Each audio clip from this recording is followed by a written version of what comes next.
A priest who was convicted of a sex crime in San Diego has now been reinstated as a priest in Oklahoma. Now, interestingly enough, local news reporters spoke to some of the churchgoers at this particular church and let them know what the reality was of their new priest, and they seemed completely okay with the fact that he was convicted of a sex crime back in 2012. Now, Jose Alexis Davila joined Blessed Sacrament in Lawton in December, despite a criminal misdemeanor for inappropriately touching a 19-year-old woman in 2011. So he pleaded guilty to a lesser charge, but the accusations against him were that he was groping this 19-year-old, okay? And so, I don't know, considering all of the negative press the Catholic Church in particular has gotten for all of these cases of rape and sexual assault, you would think that churches in this country would be a little more careful in hiring priests. But apparently, no, they're totally fine with hiring him. In fact, they claim, even though he was convicted, that it's possible that the 19-year-old girl was lying, okay? He arrived in Oklahoma last year and was officially assigned to 3 additional congregations. So I really don't know what to say about this other than the fact that the people who go to this church, who know about his conviction and who are completely fine with it, are just bad people, right? You're not only putting other people's children at risk, right? You're really putting the credibility of your own religion at risk. Yeah. There's a lot of things that priests have done to folks over the years. And a lot of those are to little children. Mm-hmm. And I do not excuse what this priest did. And it really pisses me off a lot of times in religion where you just say, but I'm sorry. And they're like, go for it. Go ahead. Clean bill. It was 4 years ago that this guy was convicted of groping, which, depending on which account you read, they say it was in front of people and he didn't think it was groping. And there's all this equivocation in the middle saying like, he pled guilty to spare more embarrassment to the church.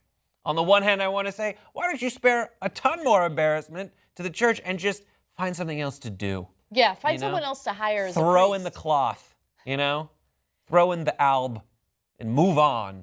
I feel like not all, not even close to most, but some churches in this country and throughout the world just simply do not value people, right? Like they don't value the fact that there are individuals that might be victimized by the same person who victimized this 19-year-old, right?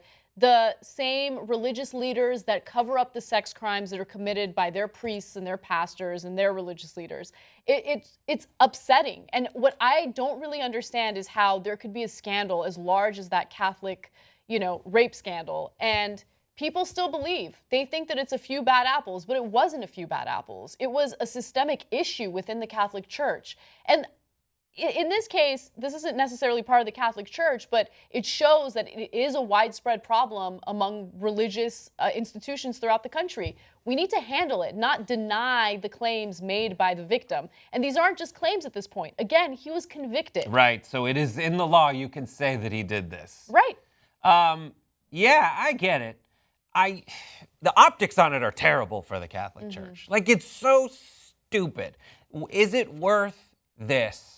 But, I don't know, central to the premise is, judge not lest you be judged. I don't know, all this stuff that they throw at you, but at least this isn't someone who's convicted of raping children. Mm-hmm. This was a 19-year-old person that he touched inappropriately. Yeah. So at the very least, trying to see the cup of Christ half full, I think that there's worse things that could have happened. I know, but how sad is it that we're so desensitized by the horrific actions taken by religious leaders that we look at this and we're like, oh, someone just got groped. It's not like a little boy got raped, right? I mean, that's right. It's a really sick state that we're in. But in our system, there's depending on how severe your actions are, so is the punishment. Mm-hmm. And so I just identify like, yeah, if you centrally betray the trust of a young person and do something terrible, forever you have to report when you move into a new area and you can't be that close to a school, ever. So I think once you grope a parishioner, Gesundheit, bless you, child.